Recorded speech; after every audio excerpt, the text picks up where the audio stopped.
제가 언젠가 한 번은 제 가까운 친구 집에를 방문을 했습니다. 그런데 남편이 부인을 부르는데 어이 그러고 부르더라고요. 그래서 야, 요새도 저런 사람 있네. 가깝긴 했지만 집에는 그렇게 찾아가서 그 사람들 사는 생활을 깊숙이 보기란 쉽지 않잖아요. 그랬더니 좀 있다 이봐요, 참 이 부부 맞긴 잘 맞는데 어떻게 이렇게 사나. 그래서 이제 그 다음에 차를 한잔 하면서 아니 지금 세상에 부부간에 부르는 호칭이 어이 이봐요, 이렇게 사는 사람 나 보기 참 드물고 힘들었는데. 그랬더니 이 친구가 왜 우리 아버지 우리 어머니도 그렇게 부르시던데 그러는 거예요. 그래서 제가 농담이 발동된 거죠. 그러면 이란 말과 이봐요라는 말이 무슨 말인지 아시오? 그랬더니 무슨 말인데? 난 그거 잘 모르는데 그냥 그렇게 부르는 줄 알았는데, 이봐요 하는 거는 이혼할 걸 봐주면서 요령껏 사는 사이고, 어이 그런 말은 어정쩡하게 이혼 안 하고 사는 사이라고. 그러면서 제 나름대로 매일 떠들고 다니는 부부학 있잖아요. 그걸 얘기하면서 온 집안이 함께 웃었던 적이 있습니다. 그 직설적으로 또 뭐 이러고 저러고 하기도 뭐하고 돌려서 시간을 갖긴 했었습니다. 언제 한 번은 또 나이 어린 전도사 한 사람이 저를 찾아와서 이런저런 얘기를 하는데 우리 집 사모가 그래서 내가 큰 충격을 받았어요. 아니 아직 목사도 안 됐고, 목사가 돼도 그렇지 나도 교회에서나 누구 앞에서 우리 집 사모란 말은 상상도 못 해봤는데, 그런 사람도 가끔 있어요. 목사들도. 안 되겠다, 그래도 내가 선배니까 이건 지도해야 되겠다 해서, 사모라는 말은 교인이 대개 부인을 높여서 존칭어로 쓰는 말이지, 아니 남편이 모자라게 자기 부인을 말할 때 우리 집 사모님 이런 말은 쓰면 어디 가든지 무시당하고 사람들이 웃는다고 그렇게 얘기한 적이 있습니다. 물론 부부가 부르는 호칭하고 실제로 느끼고 함께하고 사는 가슴 속의 감정은 다를 수가 있죠. 그런데 우리 사는 생활에서 호칭이라는 것도 참 중요하잖아요. 그래서 친구가 그럼 뭐라고 불러야 돼? 그래서 글쎄 당신이라고 부르면 좋을 것 같은데 그랬더니 그건 또 무슨 뜻이야? 그래서 당하면서도 신나게 사는 사이가 당신이니까.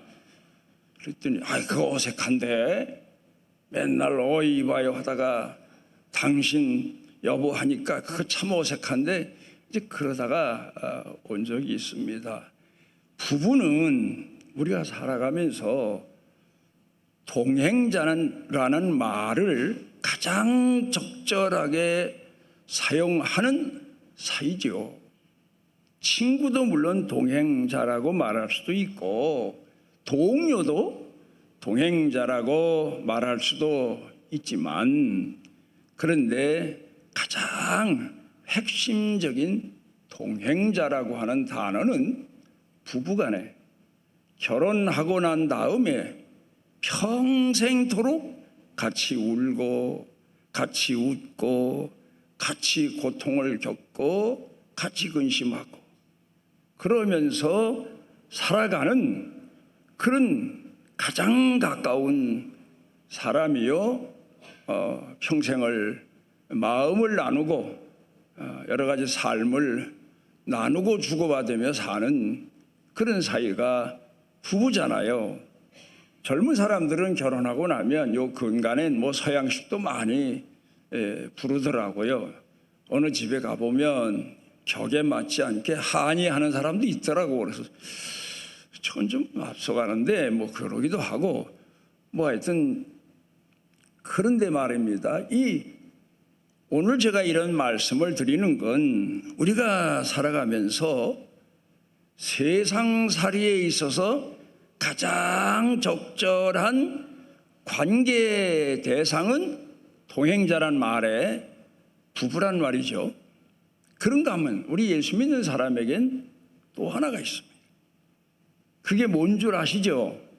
하나님과 오늘 성경 본문에 보니까 동행했다. 하나님과 동행하며 살았다. 그런 얘기 아닙니까? 그러면 동행은 해요. 그런데 우리가 많이 봐왔어요. 같이 살아요. 뭐 큰 싸움도 없고 격돌도 없고 문제도 없고 그냥 그렇게 살아요.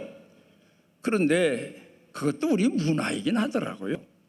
어딜 가다 보면 꼭 손을 잡고 같이 가야만 동행은 아니죠. 하나는 저만치 가고 하나는 뒤에 가고 모든 가정 생활에 있어서의 모습도 그 차원이더라고. 그렇게 사는 사람들 참 많습니다. 어쩔 수 없이 매여서 결혼했으니까 이제 와서 도리가 없어서 뭐 여러 가지 얘기를 하면서 푸념하면서 사는 부부들이 참 많습니다. 오늘 여러분들은 부부의 사이를 생각해 보시면서 하나님과 나 사이를 한 번쯤 깊이 헤아려 보시는 시간이 되었으면 합니다. 하나님, 아버지, 예수님, 성령님 그런 말은 자주 하는데 여러분 가슴이 얼마나 하나님의 영과 하나님의 말씀하신 말씀과 동행하며 그 말씀을 준행하며 동행자로 살아가시는지 한번 노아를 생각하면서 여러분 자신을 돌아보셨으면 합니다. 어떤 목사님이 상담 신청을 받아서 상담을 시작했는데 그 상담을 요청한 사람은 그 교회에 나오는 여집사님입니다. 그런데 나와서 의자에 앉아서 말을 시작을 했는데 이거 듣는 사람에게 틈도 주질 않고 1시간을 퍼붓는 거예요. 그러니까 목사님이 이대로 두었다가는 안 되겠다 해서 집사님 하고 말을 끊는 건 죄송한데 내가 하나 묻겠다고. 뭡니까? 집사님은 하나님을 아십니까? 그랬더니 집사님이 당황하는 거예요. 그러다가 잠시 있다가 당돌한가 봐요, 그 집사님이. 그럼 목사님은 하나님 아세요? 그러고 내묻는 거예요. 그러니까 이 목사님이 저도 하나님은 잘은 모릅니다. 그런데 그분이 하신 말씀대로 순종하고 성령의 도우신 은혜로 내가 그 말씀을 지키려고 애를 쓰다 보니까 하나님을 조금씩 알아가게 됐고, 그리고 하나님을 조금씩 사랑할 수 있는 사람이 되어가는 걸 내 스스로 느끼고 감탄하고 감사할 때가 많았습니다. 그렇게 답변을 했답니다. 여러분, 하나님이란 말을 우리 예수 믿는 사람들이 입에다가 늘 달고 산다고 해서 하나님을 공경하는 신앙이 충만하다, 그렇진 않아요. 바리새인적인 신앙도 많으니까. 그런데 그 목사님이 집사님과 상담하면서 들은 얘기가, 집사님은 나한테 1시간을 퍼붓는데, 물론 이런저런 가슴 답답한 얘기도 있겠지만 하나님이란 말을 한마디도 안 하는 걸 보니까 이분 삶에는 하나님이 없구나. 그래서 내가 하나님을 아십니까? 하고 물었던 겁니다. 그렇게 얘기를 했다고 합니다. 여러분은 얼만큼 여러분 삶에, 여러분 가슴에, 실제 생활에 하나님이 동행하고 계십니까? 아니면 또 여러분은 얼마만큼 하나님과 동행하며 살려고 애를 쓰고 마음을 쏟아서 충성하며 살고 있습니까? 오늘 우리는 이 점을 놓고 깊이 생각을 해봐야 됩니다. 사도행전 18장 5절 가운데 보게 되면 이런 말씀이 있습니다. 바울이 말씀에 사로잡혀 유대인에게 복음을 증거했다. 사로잡혔다는 말이 뭡니까? 억지로 마지못해 노예처럼 끌려가며, 그래서 사로잡혔다. 우리가 실제로 사로잡혔다 하면은 포로로 잡혔다는 말과 전쟁에서 전쟁 포로로 잡혔다는 말, 뭐 그런 생각을 하게 되지 않습니까? 그런데 성경 사도행전 18장 5절에서 말씀하고 있는 내용은 말씀에 사로잡혀, 그 말의 의미가 참 깊습니다. 성령이 충만해서 그 말입니다. 여러분이 말씀을 봅니다. 성령께서 뜨겁게 역사하실 때가 있습니다. 하나님과 소통할 때가 있습니다. 감동이 올 때가 있습니다. 눈물이 날 때가 있습니다. 그걸 성경 본문의 사도행전 18장 5절엔 사로잡혔다, 성령이 충만해서 그 말인데 그렇게 기록을 한 겁니다. 그러니까 여러분들이 살아가시면서 중요한 건 성령에 사로잡히는 겁니다. 우리는 말을 교회에서도 사용할 때 저도 가끔 기도하다가 고쳐요. 하나님 잘못했습니다. 이게 말이 바뀌었습니다. 그러면서 기도할 때도 있어요. 그런데 말씀과 성령에 사로잡혀, 아니에요. 순서대로 말하면 그거 아니에요. 성령과 말씀에 사로잡혀지 순서대로 말씀과 성령으로가 아니에요. 물론 앞에도 어떤 뒤에도 어떤 말씀으로 성령으로 충만하다, 이런 얘기는 틀림없지만 가장 우리가 예수 믿으면서 중요한 것은, 여러분 기도할 때 어떻게 하십니까? 자녀들에게 성령께서 먼저 감동하시고, 성령께서 먼저 부르시고, 성령께서 먼저 이끄시고, 그게 가장 중요해요.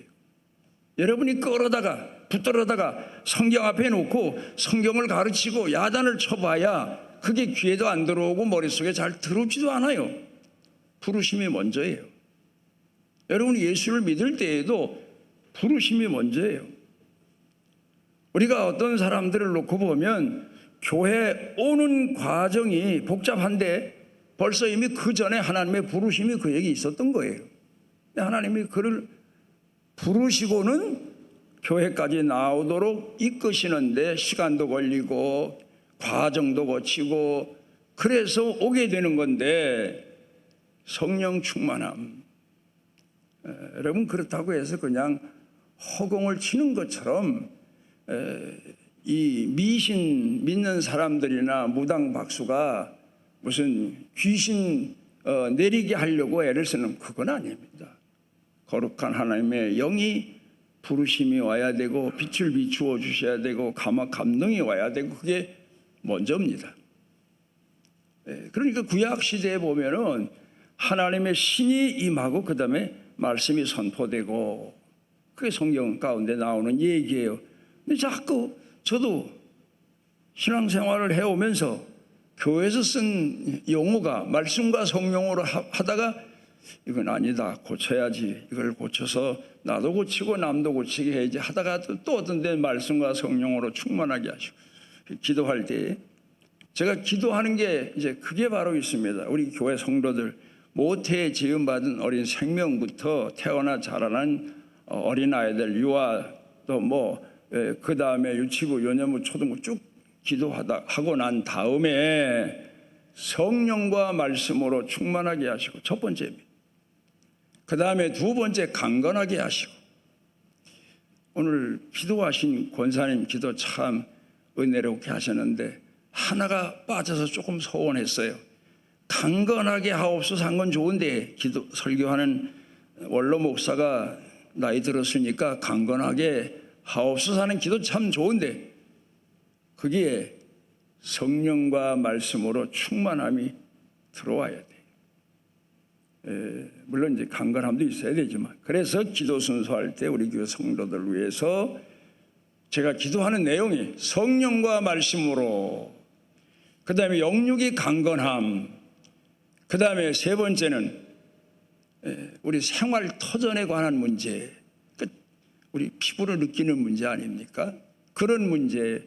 젊은이들은 하나님께서 은혜 가운데에 상대를 만나서 가정을 이루도록, 나이 든 분들은 자녀 자손에게 신앙유산이 물려가도록 그 문제를 놓고 기도합니다.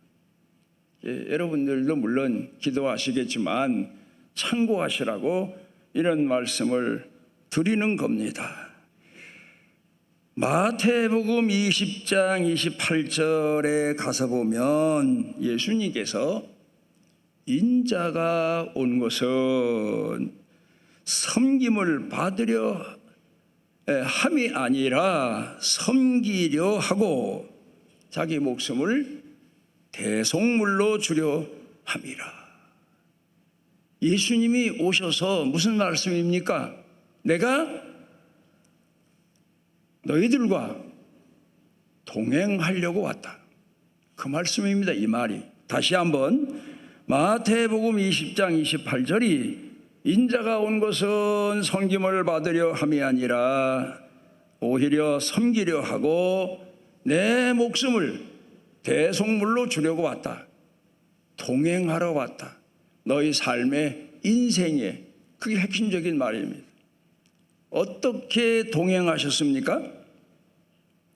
우리가 아이들을 키웁니다. 그러면 이 아이들을 부모 입장에서 교육을 시키기 위해서 심부름도 시키고 또 성장한 다음에는 감당하기 어려운 일도 시키고, 그러면 투덜투덜하고 불평하고 원망하고 나만 심부름 시킨다고 하는 아이도 있고, 왜 나한테만 이런 무거운 짐을 지우느냐고 하는 사람도 있고, 별별 일이 없잖아 있어요. 말은 안 해도 또 얼굴 표정에 그런 이 마음이 보이는 사람도 있어요. 근데 이건 못 깨달아 그래요. 왜 날 보고 부모 섬기려냐, 혼자 섬기려냐, 그 얘기인데, 여러분, 부모하고 자식을 놓고 자식이 부모 섬기는 겁니까? 부모가 자식 섬기는 겁니까? 여러분 한번 깊이 생각해 보세요. 흔히 그런 얘기합니다. 어린아이 낳고 키우면서 상전 중에 상전이 우리 집에 하나 있다고, 같이 자고 같이 울고 같이 깨고 같이 아프고, 아이 하나 아프면 부모가 같이 그 기간 동안 얼마나 같이 마음 졸이면서 아파합니까? 그 뭐예요? 섬긴 거예요. 근데 그걸 까마득히 모르는 거예요. 애들은 지는 지가 잘한 줄 알아요. 그리고 이제 부모를 섬기려고 하니, 부모가 섬기는 걸 좀 가르치려고 하면 그때 가서 불평 불만을 늘어놓는 겁니다. 자, 예수를 믿으면, 교회 나오면 교회에서 뭐 가르쳐요? 하나님 섬기는 거, 교회 섬기는 거. 어떤데 너무 강조해서 조금 믿음이 자라도록 기다려주고, 그러면서 스스로 마음에서 우러나서 섬기도록 해야 좋은데, 교육하다 보면 어떤 때는 조금 지나칠 때도 없잖아요. 있긴 있어요. 그런데 봉사하는 거, 섬기는 거, 하나님 섬기는 거, 이웃 섬기는 거, 교회 섬기는 거. 지난 주에도 그 비 오는 날 우리 교회 식구들이 오셔서 고생 많이 하고 가셨는데 비 쪼르륵 맞고 그래서 늘 죄송해서 아까 와서 인사를 했더니 아이고 요새 같은데 이 햇빛 쨍쨍 나는 날보다 그런 날이 좋은 걸 생각해보니까 또 그래요. 근데 어쨌든 간에 와서 수고들 많이 하셨어요. 그리고 내가 여기 교회 올 때도 그렇지만 참 마음에 감사하고 스스로 기뻐하는 게 있습니다. 오늘 이 찬양 베델 성가대 찬양도요. 오늘 같으면 제가 큰 은혜 받고 가요. 찬송도 여기 연세 많은 분들보다는 이렇게 보면 연세 많은 분들이 많아서 연세 작은 젊은이보다 너무 빨리 부르면 숨차서 가사도 기억을 잘 못하는데 그런데 천천히 또 숨도 고르기 쉽도록 그렇게 맞춰줘 가면서 부르니까 얼마나 좋습니까? 참 그래서 제가 작년 재작년인가 올 때마다 돌아서 내가 너무 했나. 근데 또 내가 안 하면 딴 사람들이 그 얘기 못할 것 같아서 그래도 원로 목사니까 좀 그래도 그런 건 자꾸 얘기를 해야 되겠다. 복음성가 나쁜 건 아니에요. 근데 자기네 기준 수준에만 맞춰가지고 딱 노인들 앞에 들고 나오니 이거 나와서 글자 여러분 여기 앉아있는 노인들은 세 글자 읽었는데 벌써 젊은이들은 저 끝에 가서 노래 부르고 있을 정도니 이게 왔다 갔다 하다 그냥 에이 그만두자 그리고 가만히 앉아서 내가 표정 보면 알아. 그리고 가는 사람들이 많았거든. 그러니까 안타까워서 찬송을 불러달라 조금 느리게 불러. 그때 요 근간에는 제가 아무 소리 안 하는 게 왜 안 하나 하면 야 이만하면 됐다. 여러분 연세 많은 분들이 오후 예배 찬송 부르러 일찍 오겠구나 감사하기도 하고 은혜도 되고 그래요. 그리고 또 재미난 게 우리 교회 부목사님들 오면 신고하는 데가 있어요. 한 군데 딱. 어딘지 아세요? 신고하는 데. 복지원이에요. 복지원. 거기 와서 신고식을 해야 돼. 이건 도대체가 도시에서 태어나서 공부만 하다가 뭐 목사가 돼서 천산중앙교회를 왔더니 이게 뭐 복지원이 있는데 봉사하러 간다는 거예요. 처음에 못 모르고 좋아서 따라왔는데 딱 와서 보니까 이게 어디서 어떻게 손을 대야 할지 몰라가지고 우두커니 서 있는 거예요. 눈치가 빨라야 되는데 여러분이 우리 교인들은 눈치가 빨라요. 어디 봉사 가서도 그렇고 일하러 가서도 그렇고 남들은 땀 흘려 일하는데 그 옆에 서서 총일 서서 둘이 떠드는 거 제일 보기 싫은 거예요. 그런 짓은 하지 마세요. 뭔가라도 거들고 옆에 가서 같이 배워보려고 하고 이제 그게 좋은데 요새는 제가 그래요. 부목사님들이 처음에 와서는 어정쩡하고 어설프고 그러더니 많이 배웠어. 지난주에 보니까 이제 많이 배웠다. 훈련이 됐다. 그럴 정도로 와서 수고하고 고생하고 뭐 이제 그런 걸 이제 보게 됐는데 어떻든 섬기는 얘기를 합니다. 섬기는 얘기입니다. 자, 부모가 자식을 가르쳐야 되고 훈계해야 되니까 야단도 치고 뭐 호되게 몰아붙이기도 하지만 그런데요 어렸을 때 젖 먹을 때 기저귀 갈 때 그때만 섬기듯 자식을 돌봐줍니까? 평생이에요. 나이가 몇 살이든 섬기는 자가 여러분들이 부모님 살아계시면 저분이 나를 섬기고 계신 분이구나 그렇게 생각하세요. 내가 섬길 뿐이라고 생각하지 마세요. 여러분이 부모를 섬긴다는 건 그거는 여러분이 특권을 부여받은 거고 기쁨을 부여받은 거고 우리 예수 믿는 사람들이 헌신하잖아요. 하늘의 가상 하늘의 상을 안 주셔도 괜찮아요. 왜? 섬김 그 자체, 봉사 자체, 헌신 자체, 그때 얻는 기쁨이, 보람이, 의미가 얼마나 큽니까? 물론 하나님은 우리에게 상급을 약속하셨으니까 상급을 주시지만 아니 주실지라도, 아니 받아도 오늘 내가 하나님 앞에 이렇게 헌신하고 쓰여질 수 있는 사람이 됐다는 것, 오늘 성경 본문 말씀 가운데로 돌아가서 보면은 이 에녹과 노아에 관한 이제 얘기가 나옵니다. 그런데 동행자의 자세, 섬기는 자의 자세, 그걸 우리가 배웁니다. 창세기 5장 22절에 보면 에녹이 65세에 무두셀라를 낳은 후 그 다음에가 하나님과 동행하더니, 그 말이 좀, 에녹이 어렸을 때부터 하나님과 동행하더니 65세에 무두셀라를 낳고, 이렇게 기록이 돼야 되는데 창세기 5장 22절 나중에 가서 묵상해 보십시오. 에녹이 65세 무두셀라를 낳은 후 하나님과 동행하더니, 이걸 우리 가정사로 돌아가서 생각을 해보면 자식을 65세에 낳고 그 자식을 키우다 보니까 동행의 의미를 알게 되지 않았나, 더 깊이 알게 되지 않았나. 물론 에녹이 아들 낳기 전에도 하나님을 공경하는 신앙은 대단했지만 실제로 하나님과 동행하는 의미가 뭔지를 자식 키우면서, 여러분도 그렇죠? 자식 키우면서 하나님이 나를 향한 마음을 어떻게 가지고 계실까를 많이 우리가 체험하고 경험해요. 그러면서 내가 회개할 때가 참 많아요. 그런데 에녹이 자식을 키우면서,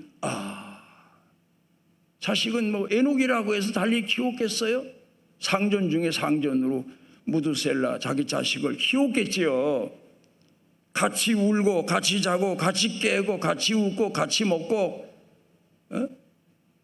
같이 병들고 다시 회복하고, 그러면서 하나님이 깨닫는 은혜지요.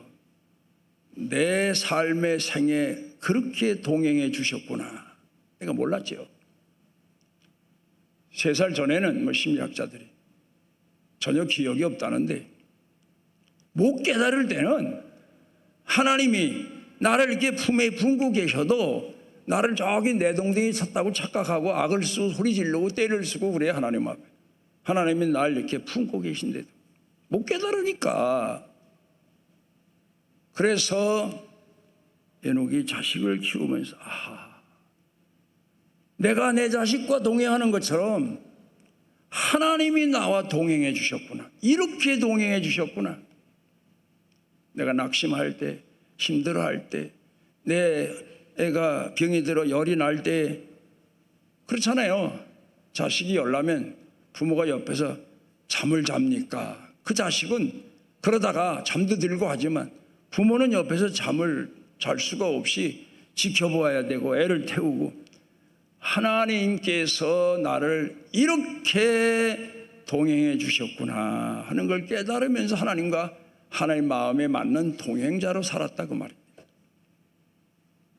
하나님과 동행했다, 그런 얘기를 거기서 우리가 다시 생각해 보게 됩니다. 그 다음에 오늘 성경 본문 말씀에 기록되어 있는 창세기 6장 9절과 그 다음에 맨 끝절 22절, 노아는 의인이요, 이게 무슨 말입니까? 노아는 믿음의 사람이요, 그 말이에요. 흠이 없고 죄가 없는 사람이다, 그 말 아니에요. 노아는 믿음의 사람이요, 믿음의 사람이요, 당대에 완전한 자라. 하나님과 동행하였으며 그랬는데, 이게 무슨 말입니까? 완전해서 흠이 없어서 술집도 안 가서 타락한 짓도 안 해서 하나님과 동행, 그런 얘기가 아니에요. 이게 무슨 얘기입니까? 완전하다는 게 하나님의 마음을 헤아리고 하나님의 뜻을 헤아리고 그대로 순종하면서 하나님을 기쁘시게 하니까 완전한 믿음의 사람으로 하나님께 보여진 거다. 하나님께 인정을 받았다. 그런 얘기입니다. 그 다음에 창세기 6장 22절에 하나님이 자기에게 명하신 대로 다 준행하였더라. 하나님께서 말씀하신 대로, 하나님께서 생각하고 계신 대로. 여러분, 우리가 예수 믿으면서 성경 말씀에 없는 한 가지가 또 있어요.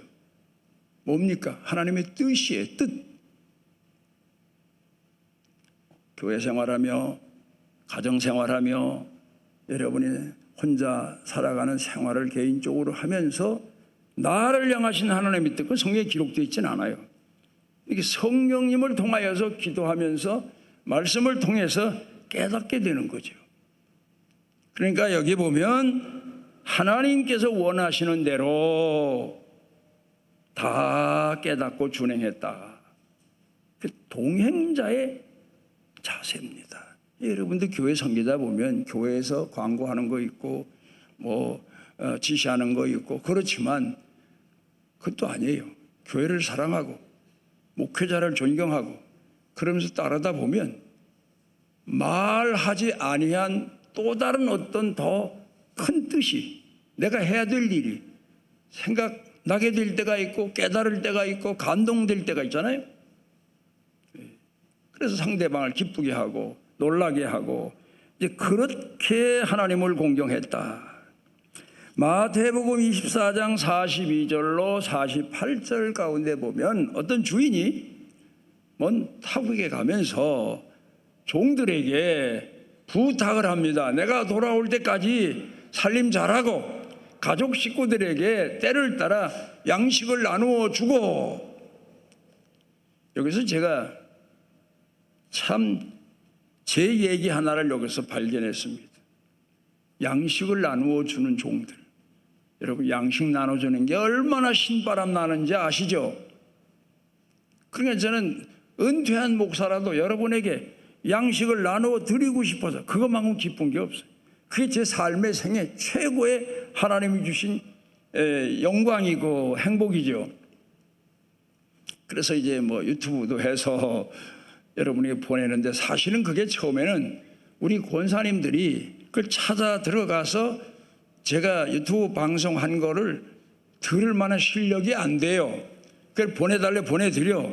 그런데 잘못 눌러가지고 또 그게 없어져. 그래서 또 몇 번 보내달라고 하고 그러다 보니까 우리 식구들에게 보내드리고 어떤 데에는 우리 교회 목사님들에게도 보내고 목사님 왜 보내나 하면 그걸 꼭 들어라 아니에요. 참고해라. 필요하면 연구해봐라. 원로 목사 설교 스타일은 이렇구나. 내용은 이렇게 설계되어 있구나 하는 거를 참고할 수 있잖아요. 그러니까 여러분이 유튜브 방송 여러분에게 가면 그거 지워도 괜찮아요. 그건 뭐 상관은 왜? 내가 주일날 교회 나오고 또 때 따라 새벽, 수요, 금요 또 예배에 나와서 이 목회자를 통하여 주시는 말씀을 충분히 듣고 감사하고 은혜 받았는데 그것도 원로 목사가 보낸 거니까 그 부담을 갖고 듣고 보는 거 아니, 절대로 여러분 지워도 괜찮은 거예요. 그거는 다만 참고할 때가 될 때가 있으면 그 얘기입니다. 우리가 어디 멀리 가면서 비상양식 가져가다가 어떤 데는 필요할 때가 어떤 데는 버릴 때도 있고 어떤 데는 남 줄 때도 있잖아요. 그런 거니까 큰 부담 갖지는 마십시오. 그러나 그 설교자들 말씀 전하는 사람의 마음 자세는 내가 전한 하나님의 양식이 식구들에게 전한 양식이 신령한 양식이 설교가 조금이라도 도움이 됐다면 얼마나 기쁘고 감사한 일인지 몰라요. 여러분 여자분들이 집에서 음식을 해요.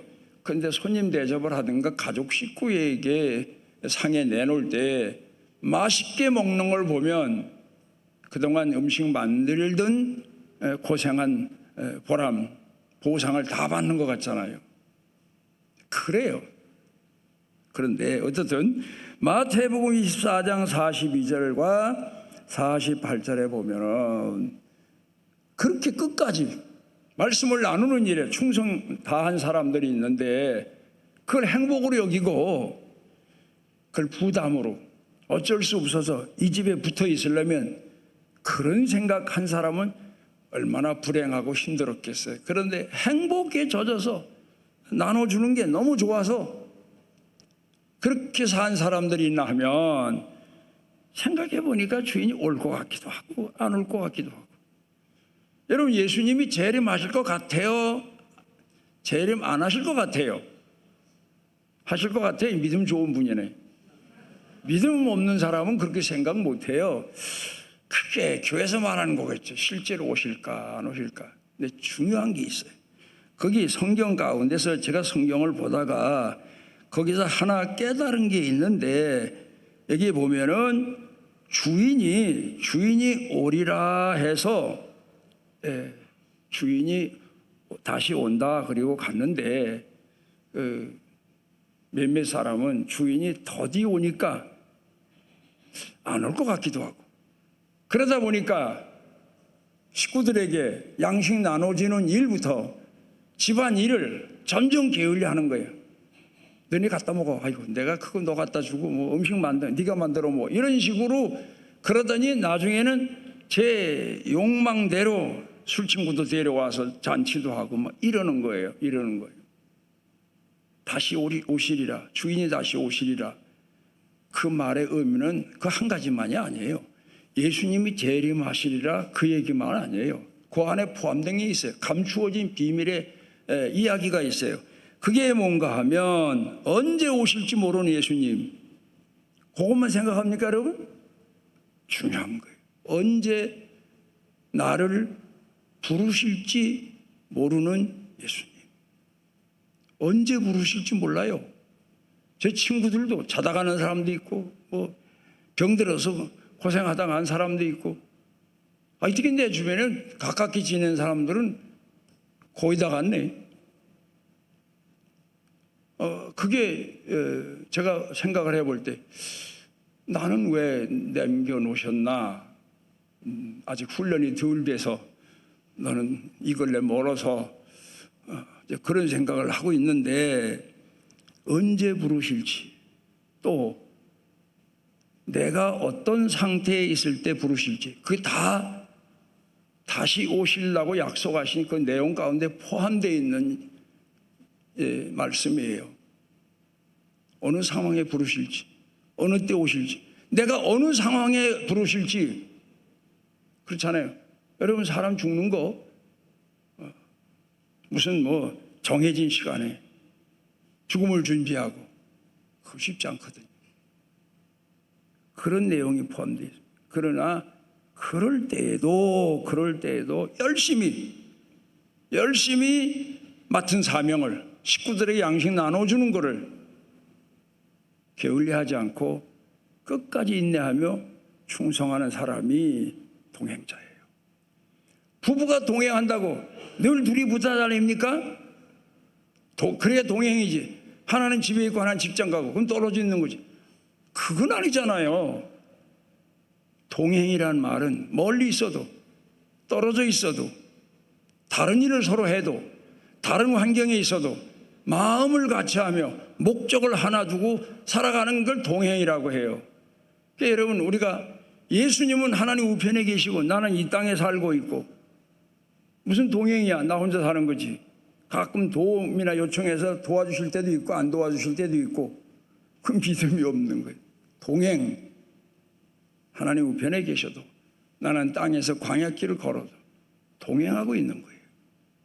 그러니까 여러분 자신의 사명을 여러분의 도리를 잊지 아니하고 여러분들이 충성스럽게 살아가셔서 오늘 성경 본문의 말씀처럼 노아처럼 하나님과 완전하게 하나 된 신앙인으로 살아가시기를 바랍니다. 우리 오늘도 주 앞에 모아주신 은혜를 감사합니다. 우리가 하나님 앞에 부름받고 헤아릴 수 없는 은혜를 입어싸우니 우리 마음에 하나님을 섬기고 섬김의 도리를 다하고 뜻을 헤아리고 하나님 앞에 뜨거운 열정의 마음을 가지고 살아가는 축복을 더하시옵소서. 예수님 이름으로 기도드리옵나이다. 아멘.